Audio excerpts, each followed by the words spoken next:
Hi friends, എല്ലാവർക്കും നമസ്കാരം. ഇന്ന് നമ്മൾ പോച്ച്ഡ് പിയർ ആണ് തയ്യാറാക്കുന്നത്. ഒരു അടിപൊളി ഡെസേർട്ട് റെസിപ്പിയാണ്. നമ്മൾ പിയർ അല്ലെങ്കിൽ സബർ ജെല്ലി വെച്ചിട്ടാണ് ഇത് തയ്യാറാക്കുന്നത്. അപ്പോൾ എങ്ങനെയാണ് തയ്യാറാക്കണം എന്നുള്ളത് നോക്കാം.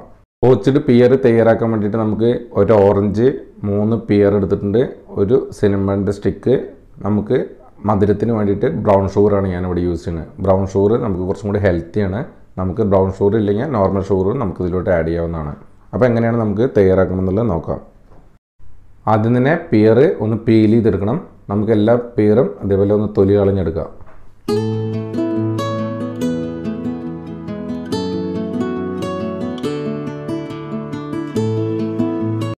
പിയർ ഇതേപോലെ പീൽ ചെയ്തിട്ട് നമുക്ക് അതിൻ്റെ അടിഭാഗം ഒന്ന് ജസ്റ്റ് ഒന്ന് കട്ട് ചെയ്ത് റെഡിയാക്കി എടുക്കാം. ഇനി നമുക്ക് ഇതേപോലെ തന്നെ എല്ലാ പിയറും ഇതേപോലെ തന്നെ നമുക്ക് ചെയ്യാം. അതിനുശേഷം ഒരു ഓറഞ്ച് എടുത്തതിന് ശേഷം നമുക്ക് സ്ലൈസ് ചെയ്തെടുക്കണം. നമുക്ക് സെൻറ്ററിൽ നിന്ന് കട്ട് ചെയ്തതിന് ശേഷം നമുക്ക് പകുതി നമുക്ക് ഗാർണിഷിന് വേണ്ടിയിട്ടാണ് നമ്മൾ മാറ്റി വയ്ക്കുന്നത്.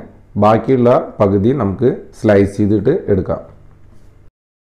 ഓറഞ്ചിന് പകരമായിട്ട് നമുക്ക് ലെമണും യൂസ് ചെയ്യാവുന്നതാണ്. നമുക്ക് ഓറഞ്ചിൻ്റെ ഫ്ലേവർ ഇഷ്ടമല്ലാത്തവർക്ക് ലെമണിൻ്റെയും നമുക്ക് യൂസ് ചെയ്യാവുന്നതാണ്. ലെമണിൻ്റെ ഫ്ലേവറിൽ നമുക്ക് തയ്യാറാക്കാവുന്നതാണ്.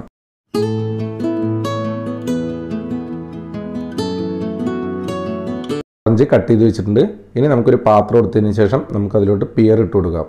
നമ്മൾ പരന്ന പാത്രം എടുക്കരുത്. നമുക്ക് നന്നായിട്ട് വെള്ളമൊക്കെ ഒഴിച്ച് കൊടുത്തിട്ട് നന്നായിട്ട് സ്റ്റീം ചെയ്യാനുള്ളതാണ്. അതുകൊണ്ട് ഒരു കുഴിയുള്ള പാത്രം നോക്കിയിട്ട് എടുക്കുക. 3 പിയറും ഇട്ട് കൊടുത്തിട്ടുണ്ട്. നമ്മൾ സ്ലൈസ് ചെയ്ത് വെച്ചാൽ ഓറഞ്ചും കൂടി ഇട്ട് കൊടുത്തിട്ടുണ്ട്. അതിലോട്ട് നമുക്ക് സിനമണിൻ്റെ സ്റ്റിക്കാണ്. നമുക്ക് ഒരുപാട് സിനമണിൻ്റെ ഫ്ലേവർ ഇഷ്ടമല്ലെങ്കിൽ നമുക്ക് അതിനനുസരിച്ച് ഇട്ട് കൊടുത്താൽ മതിയാവും. അതേപോലെ തന്നെ 130 ഗ്രാം ബ്രൗൺ ഷുഗറാണ് ഞാനിവിടെ ഇട്ട് കൊടുത്തിരിക്കുന്നത്. നമുക്ക് ബ്രൗൺ ഷുഗറിന് പകരം നോർമൽ ഷുഗർ ഇട്ട് കൊടുക്കാവുന്നതാണ്. അതേപോലെ മധുരത്തിനനുസരിച്ച് നമുക്ക് ഇട്ട് കൊടുക്കാം. അതേപോലെ 1/2 ലിറ്റർ വെള്ളമാണ് ഞാനിവിടെ ഒഴിച്ചു കൊടുത്തിരിക്കുന്നത്. ഇനി ഇതെല്ലാം കൂടി അടച്ച് വെച്ചിട്ട് ഒരു 25 മിനിറ്റ് നന്നായിട്ട് കുക്ക് ചെയ്തെടുക്കുക.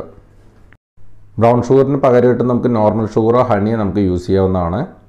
ഇനി നമുക്ക് ഇതൊന്ന് നല്ല ഫ്ലെയിമിൽ വെച്ചിട്ട് ഒരു 25 മിനിറ്റ് കുക്ക് ചെയ്യാം. ഇടയ്ക്കൊന്ന് നമുക്ക് തുറന്ന് നോക്കണം, നമ്മുടെ വെള്ളം എത്രമാത്രം ഉണ്ടെന്നുള്ളത് നമുക്കൊന്ന് തുറന്ന് നോക്കണം. അപ്പോൾ പിയറൊക്കെ നന്നായിട്ട് സോഫ്റ്റായിട്ട് കിട്ടുന്നവരെ നമുക്ക് കുക്ക് ചെയ്യാം കേട്ടോ.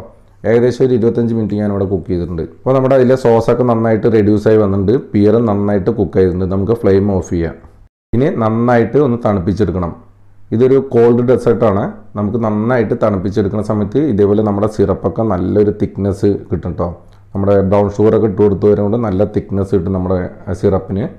അതേപോലെ തന്നെ പിയറിലൊക്കെ നല്ലോണം സ്വീറ്റൊക്കെ പിടിച്ചിട്ടുണ്ടാകും. ഇനി നമുക്കിതൊന്ന് സെർവ് ചെയ്യണം എങ്ങനെയാണെന്നുള്ളത് നോക്കാം. ഈ ഒരു ഡെസേർട്ട് നമുക്ക് കുക്ക് ചെയ്തിട്ട് 3-4 ദിവസം ഫ്രിഡ്ജിൽ വെച്ചിട്ട് നമുക്ക് യൂസ് ചെയ്യാവുന്നതാണ്. കോൾഡായിട്ടാണ് നമ്മളിത് സെർവ് ചെയ്യാറ്. അതേപോലെ തന്നെ ഇതിൻ്റെ കൂടെ നമുക്ക് ഏത് ഫ്ലേവറിലെ ഐസ്ക്രീം വേണമെങ്കിലും നമുക്ക് വെച്ചിട്ട് സെർവ് ചെയ്യാവുന്നതാണ്. അപ്പോൾ നമുക്ക് എങ്ങനെയാണ് ഗാർണിഷ് ചെയ്യുക എന്നുള്ളതും കൂടി നോക്കാം. നമുക്ക് വീട്ടിലേക്ക് ഗസ്റ്റ് വരുന്ന സമയത്ത് നമുക്ക് ഉണ്ടാക്കി വെച്ചതിന് ശേഷം പെട്ടെന്ന് തന്നെ ഇതേപോലെ ഗാർണിഷൊക്കെ ചെയ്തിട്ട് സെർവ് ചെയ്യാവുന്ന ഒരു അടിപൊളി ഡെസേർട്ടാണ്. അപ്പോൾ നമ്മൾ ഗാർണിഷ് ചെയ്യാൻ വേണ്ടിയിട്ട് ഒരു പ്ലേറ്റ് എടുക്കുക. അതിലോട്ട് ആദ്യം തന്നെ നമ്മുടെ പിയർ വെച്ച് കൊടുക്കുക. അതിൻ്റെ മേലിലായിട്ട് നമുക്ക് സിറപ്പൊക്കെ ഒഴിച്ചു കൊടുക്കുക. അതിൻ്റെ സൈഡിലായിട്ട് നമ്മൾ ഒരു മാംഗോ ഐസ്ക്രീമാണ് വെച്ച് കൊടുത്തിരിക്കുന്നത്. ഐസ്ക്രീമിൻ്റെ മേലിലായിട്ട് നമുക്ക് ഒരു ഒറിയോ ബിസ്ക്കറ്റും കൂടി വെച്ച് കൊടുക്കുന്നുണ്ട്.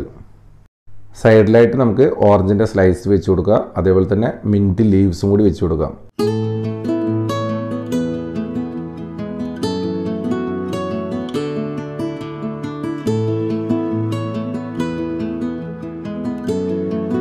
നമ്മുടെ പോച്ച്ഡ് പിയർ ഇവിടെ റെഡി ആയിട്ടുണ്ട്.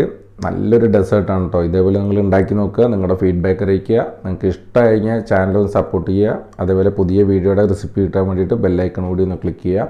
അപ്പോൾ അടുത്ത വീഡിയോ ആയിട്ട് കണ്ടുമുട്ടാം. Thank you for watching. Bye bye.